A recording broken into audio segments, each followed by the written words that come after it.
పూరా లోకల్. ఇక్కడ సౌండ్ వస్తుంటే నేను ఏం చేసిన బయట నించిన బయటకు వచ్చి ఇక్కడికి వస్తే నేను మాటి కోసం వచ్చినా అని చెప్పాను కానీ ఇక్కడ నుంచి తొంగి చూసింది. ఇక్కడ నుంచి తొంగి చూస్తే నేను వెళ్ళి గట్టి పట్టుకోగానే ఆయన ఇట్లా దొబ్బేసిండు.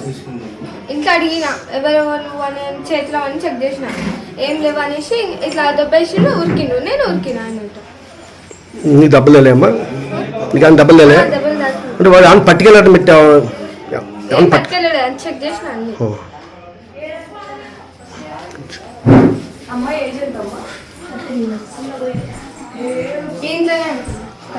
ఇంట్లోనే అడిగిన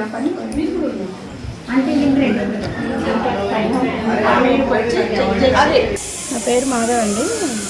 మా అమ్మాయి ఏటీఎం కార్డు అడిగింది మమ్మల్ని, డబ్బులు డ్రా చేసుకొచ్చుకుంటాను పట్టణం తీసుకుంటాను అంటే సరే వాళ్ళ డాడీ ఏటీఎం కార్డు ఇచ్చిండు, పిన్ నెంబర్ చెప్పిండు. ఆమె కిందికి వచ్చింది. కొండమెట్టు మీదకి వచ్చినప్పుడు డోర్ సగమే మూసి ఉందంట. మూసి ఉంటే ఆమెకు డౌట్ వచ్చింది. ఉమాంటి లేదు, చెప్పులు కూడా లేవు, ఎవరున్నారు ఇంట్లో అనేసి ఉమాంటి అని నిలిచిందంట. అతను బెడ్రూమ్లోకి వెళ్ళి తొంగి చూసి నేను కూడా ఉమాంటి కొరకే వచ్చిందని చెప్పిందంట.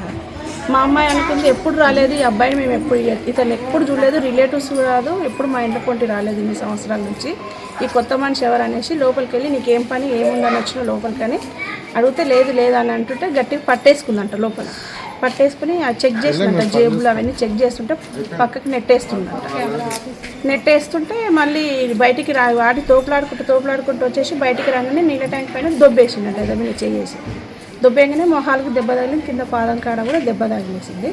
అయినా వినకుండా మళ్ళీ అతని నెంబర్నే వెంబడించింది.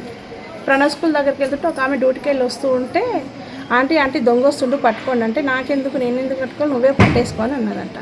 మళ్ళీ అక్కడ నుంచి రన్నింగ్ చేసుకుంటే మాకు పైకి వచ్చి ఉమాంటి వాళ్ళ ఇంట్లో దొంగలు పడ్డారు, మీకు చెప్తుంటే అర్థమవుతలేదా, నేను పిలుస్తున్నా కదా అని మేము ముగ్గురం ఇంటికి వచ్చినాం, కిందికి వచ్చినాం, వెళ్ళి లోపలికి వెళ్ళాం. పక్కన రమ్య ఉంటుంది, ఆమె కూడా వచ్చింది. అందరం కలిసి లోపలికి వెళ్తే బట్టల కింద అంతా ఇట్లా గ్యాప్ ఉంది, బట్టల కింద చెక్ చేసినట్టున్నాడు. బెడ్ పైన కూడా బెడ్షీట్ తీసి ఉంది, బెడ్ కింద కూడా తాళం కొరకు వెతికిండో ఏమో.